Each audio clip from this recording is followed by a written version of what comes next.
Lampião, a história do rei do cangaço. Lampião no Brasil. No sertão, o homem sempre foi sofrido.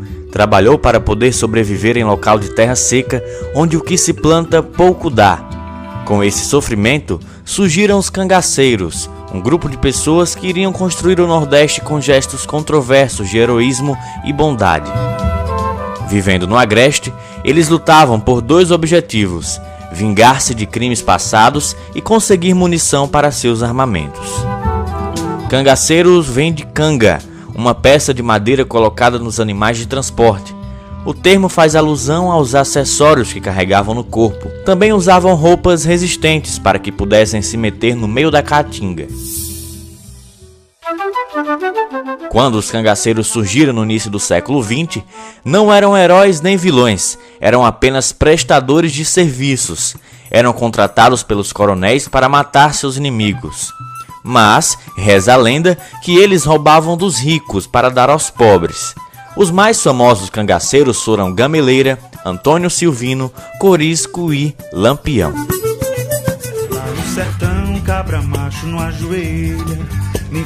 Mais conhecido como Lampião, Virgulino Ferreira da Silva nasceu em 7 de julho de 1897, na pequena fazenda dos seus pais em Vila Bela, atual município de Serra Talhada, no estado de Pernambuco. Era o terceiro filho de uma família de 8 irmãos. No ano de 1915, Lampião acusou um empregado do vizinho José Saturnino de roubar bodes da sua propriedade. Começou então uma rivalidade entre as duas famílias. 4 anos depois, ano de 1919, Virgulino e 2 irmãos se tornaram bandidos. Matavam o gado da vizinhança e assaltavam vilarejos. Os irmãos Ferreira passaram a ser perseguidos pela polícia e fugiram da fazenda. Na fuga, a mãe de Virgulino e seu pai morreram num tiroteio contra os policiais. O jovem Virgulino jurou vingança. Virgulino aderiu ao cangaço em 1920. Queria vingar a morte do pai assassinado. 2 anos depois, em 1922, entrou no bando do Senhor Pereira, um cangaceiro da época, e passou a ser o líder desse grupo. Virgulino Ferreira da Silva ganhou o apelido de Lampião. Existem 2 versões para o seu apelido. Os povos mais antigos dizem que ao matar uma pessoa, o cano do seu rifle em brasa lembrava a luz de um lampião. Outras pessoas garantem que ele iluminou o ambiente com tiros para que um companheiro achasse um cigarro perdido no escuro. Comparado a Robin Hood, um herói mítico inglês, um fora da lei que roubava dos ricos para dar aos pobres, Lampião também roubava comerciantes e fazendeiros, compartilhando parte do dinheiro com os mais pobres. Mas seus atos de crueldade lhe valeram a alcunha de Rei do Cangaço. O bando de Lampião ficou famoso pela violência. Roubavam e matavam por vingança ou encomenda. Os ataques resultavam em banhos de sangue. Para matar os inimigos, enfiava longos punhais entre a clavícula e o pescoço. O bando sequestrava crianças, incendiava fazendas, estuprava coletivamente, marcava o rosto de mulheres com ferro quente, torturava. Dizem que certa vez, antes de fuzilar um de seus próprios homens, obrigou-o a comer 1 quilo de sal. Matou um prisioneiro na frente da mulher, que implorava perdão pelo marido. Lampião arrancou olhos, cortou orelhas e línguas, sem a menor piedade. Em seus ataques às cidades, cortavam cabos telegráficos para isolar o lugar e impedir pedidos de socorro. A fama de Lampião se espalhou por todo o Brasil, tornando-se um desafio para a volante. Perseguido, viu 3 de seus 8 irmãos morrerem em combate e foi ferido 6 vezes. O governo da Bahia ofereceu uma quantia de 50 mil contos de réis pela captura dele, uma fortuna pela cabeça do personagem principal da cultura nordestina. Ele sempre conseguia fugir no meio da caatinga. Quase 100 anos depois, Lampião é considerado uma lenda pelo povo nordestino. Sua fama permanece no imaginário popular. O Rei do Cangaço lutou pelo direito do povo do sertão, herói para uns, bandido para outros. O que é certo é que Lampião ficaria satisfeito por saber que é uma lenda nordestina. Vaidoso, o Rei do Cangaço permitiu que o comerciante Benjamin Abraão fotografasse e filmasse o bando. As imagens foram divulgadas pela imprensa em 1936. Registra os bandos no auge da sua glória e poder. Ao mesmo tempo que essas imagens mostravam o terror do banditismo, ela ajudava a criar o mito do herói ou do vilão nordestino.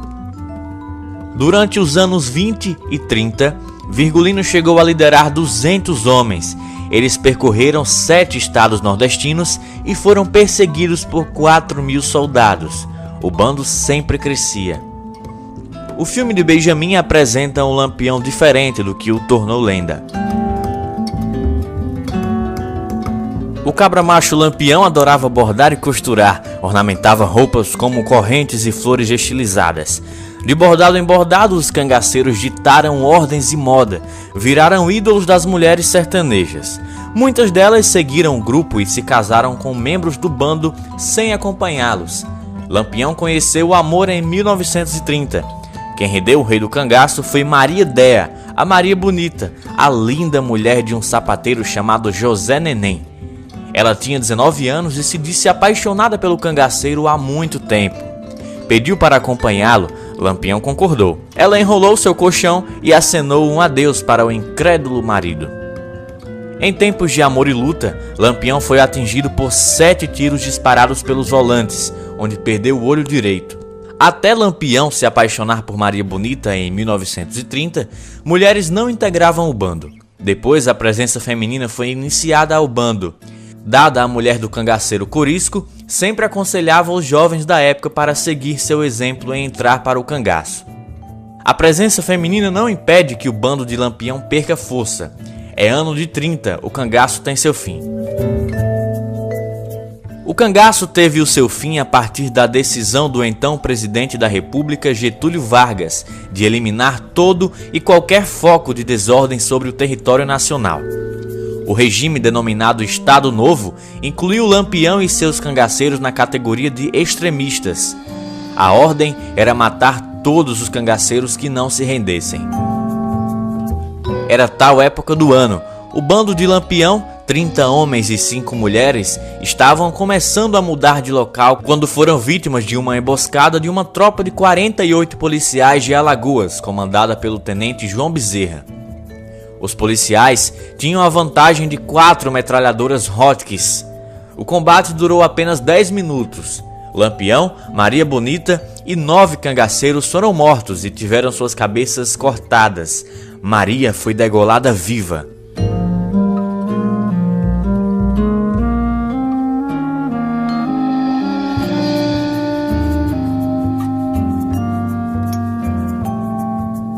Os outros cangaceiros conseguiram escapar, fugiram da polícia. Alguns abandonaram o cangaço. Chega o ano de 40. O último sobrevivente do grupo, comandado por Lampião, morre Corisco, o diabo loiro. Corisco havia cortado o longo cabelo loiro e não andava mais em bando desde a morte de Lampião. Vivia escondido com sua mulher Dadá, na casa de um sertanejo na cidade baiana de Barra dos Mendes. O casal havia acabado de almoçar quando foi surpreendido por uma volante patrulha policial que seguia os cangaceiros. Corisco não quis se entregar e morreu no tiroteio. Dadá, ferida na perna por uma bala, ficou para contar a história. Ela veio a falecer em fevereiro de 1994, aos 78 anos, na periferia de Salvador. Morre a última cangaceira do bando de Lampião, juntamente com a vinda de Dadá, morre o bando de Lampião. Lampião no país de Mossoró. Ano de 1927. Lampião invade Mossoró. O rei do cangaço invade a cidade de Mossoró, no interior do Rio Grande do Norte. Uma grande festa promovida pelo Humaitá Futebol Clube fazia ferver a sociedade de Mossoró na noite de 12 de junho de 1927. De repente, começou a correr a notícia de que o temido cangaceiro Lampião se aproximava da cidade. Em poucos momentos, o baile amarfanhou-se e perdeu graça, abalando o momento de glamour ostentado pela elite do sertão. Todos que estavam no baile, logo que sabiam da notícia, fugiam para que pudesse se esconder. Na época, Mossoró era uma das mais prósperas cidades do Rio Grande do Norte.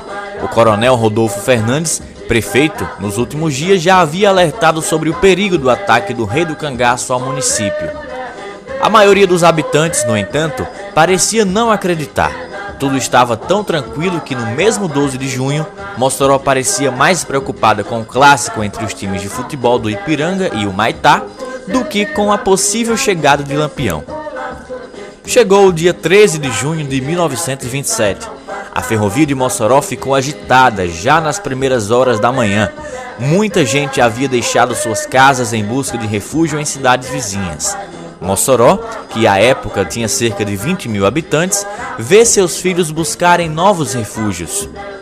O temor ao famoso cangaceiro não era brincadeira, mas o esvaziamento não era só fruto do pânico, era também uma estratégia da prefeitura, que havia conseguido ajuda oficial em armas e munição e planejou manter na cidade apenas os habitantes que estivessem armados. Quanto mais vazio o lugar, maior a chance de repelir o bando de cangaceiros. Fazia tempo que Lampião planejava encarar o desafio de invadir Mossoró. Seria a maior tentativa de rapinagem do bando. Pouco antes de chegar à cidade, Lampião enviou um bilhete chantageando a prefeitura. Nele, pedia a quantia de 400 contos de réis para não atacar o município, um valor pelo menos 10 vezes superior ao que costumava exigir em ocasiões semelhantes. Na tarde de 13 de junho, feriado de Santo Antônio, o Rei do Cangaço e seu bando já se encontravam nos arredores do município potiguar. Sem resposta ao primeiro comunicado, Lampião, já impaciente, bufando de raiva, mandou um segundo aviso. A carta era bem direta. Coronel Rodolfo, estando eu aqui pretendo é dinheiro. Já foi um aviso aí para os senhores. Se por acaso resolver me amandar, será a importância que aqui nos pedir. Eu invito da entrada aí, porém, não vindo esta importância, eu entrarei. Até aí, penso que a Deus querer, eu entro e vai haver muito estrago. Por isto, se vir o doutor dinheiro, eu não entro aí, mas não resposte logo. Ele assinava Capitão Lampião. O coronel Rodolfo Fernandes e seus homens disseram não a Virgulino, para a surpresa do mais temido cangaceiro de todos os tempos. A resposta do prefeito foi: a cidade tem dinheiro, mas Lampião tem que entrar para apanhá-lo. Às 4 horas da tarde daquele dia 13, caía uma chuva fina sobre Mossoró. Foi quando os primeiros estampidos de bala ecoaram. Lampião, acompanhado de seus 53 cangaceiros, avisa que chegou a Mossoró. O que Lampião não sabia era que pelo menos 150 homens armados o aguardavam na defesa da cidade. Resultado: no ataque, Lampião perdeu importantes cabras do seu bando. Colchete teve parte do crânio esfacelado por balas. E o pernambucano José Leite de Santana, vulgo Jararaca, foi capturado e em ato contínuo foi praticamente enterrado vivo. Antes disso, mesmo com um rombo de bala no peito, Jararaca conseguiu gargalhar durante uma entrevista na cadeia. O cabra de Lampião dizia que era por causa das lembranças divertidas do cangaço. Na cadeia, Jararaca virou atração pública na cidade potiguar. Quando já apresentava alguma melhora do ferimento, mesmo sem ser medicado, ouviu que seria transferido para a capital, Natal. Era mentira. Alta noite da quinta para a sexta-feira, levaram Jararaca para o cemitério, onde já estava aberta sua cova. Relata o jornalista Lauro da Escócia, do jornal O Mossoroense. Pressentindo a armação, Jararaca diz: sei que vou morrer. Vão ver como morre um cangaceiro. O capitão Abdon Nunes, que comandava a polícia em Mossoró, relatou dias depois os momentos finais do capanga de Lampião. Foi-lhe dada uma coronhada e uma punhalada mortal. O bandido deu um grande urro e caiu na cova empurrado. Os soldados cobriram-lhe o corpo com areia. Pelas circunstâncias da morte, o túmulo de Jararaca virou local de romaria. Até hoje, as pessoas rezam e fazem promessas com pedidos ao cangaceiro executado. Na Terra do Sol, Deus e o diabo ainda andaram juntos. Lampião ordenou então a retirada da tropa para evitar a perda de outros homens e não manchar ainda mais sua reputação. Por causa do desastre em Mossoró, as deserções do bando foram consideráveis. A partir desse momento, a estrela de Lampião e seus cangaceiros gradativamente passou a brilhar cada vez menos. começou o declínio do Rei do Cangaço de Mossoró para todo o país. Até hoje, essa história é lembrada por meio do espetáculo Chuva de Bala no País de Mossoró. Ano de 2013, Lampião continua em Mossoró.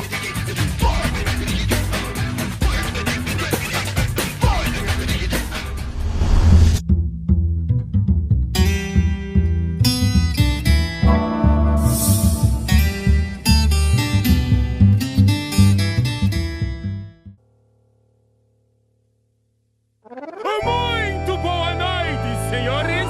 Muito boa noite, senhoras! Muito boa noite, rapazes e moças, meninos e Meninas! Pra mim toda a vida é novo, né? Todas as vezes que a gente faz, mesmo com o mesmo texto, mas se faz um trabalho completamente diferente.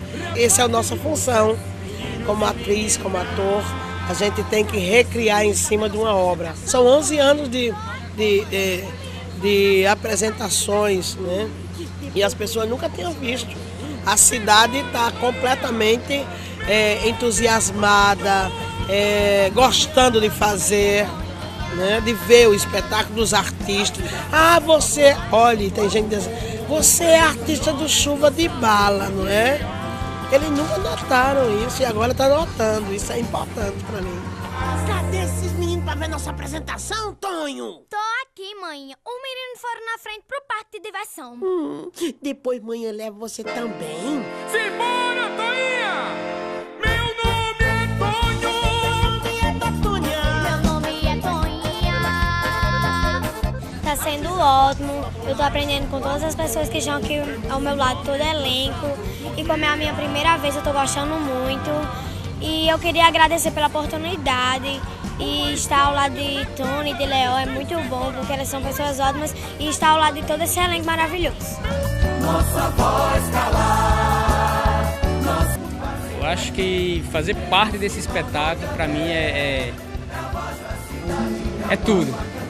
Sem esse espetáculo, eu acho que Cidade Junina praticamente não existia. Já faz parte e não pode acabar, né? A religiosidade traz muita serenidade e o padre ele tem a presença de ser muito correto. Então, por alguns momentos, ele sai um pouco da linha nas palavras e uma das falas que eu mais gosto de dizer quando diz é filho da puta excelência. A mãe não merece, mas que é. Esse segundo ano, primeiro a gente chega com outra energia, com outros impulsos, né, para fazer. E aí, logicamente, a plateia reage e eu gosto muito disso, porque aí a gente une as energias. Tanto do bando que chega querendo ganhar tudo e parece que ganha. Quando a plateia se desencosta do encosto para assistir da cadeira, para poder assistir o espetáculo e receber o bando, a gente diz, pronto, o terreno é nosso, o prefeito que segure, que a gente tá chegando para dominar. Aí a gente fica, entendeu? A pele já fica diferente, dá vontade de pular e ir com eles também, com a plateia. É aqui que a gente fica, é aqui que a gente fica.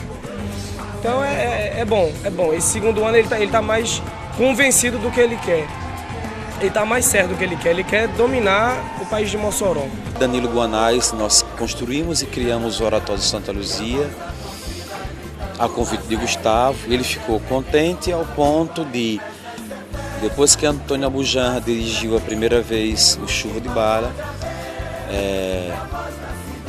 eu vim fazer. E a maneira como eu e Danilo construímos, né, fizemos a adaptação do texto de Tarcísio Gugel, foi muito satisfatório por vários fatores. Muitas pessoas gostaram porque a gente falava do heroísmo, a gente exaltava os heróis da cidade, exaltava o ato de fazer com que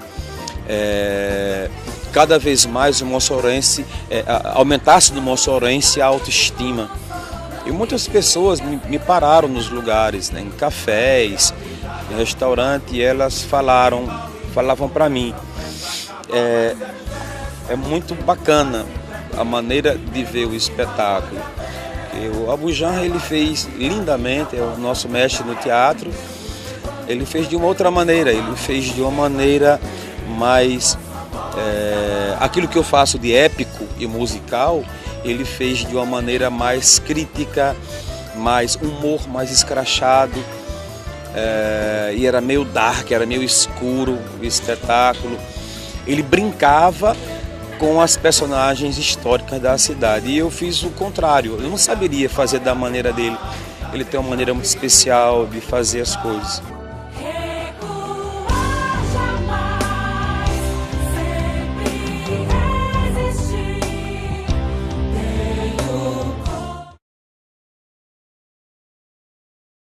And we'll fly.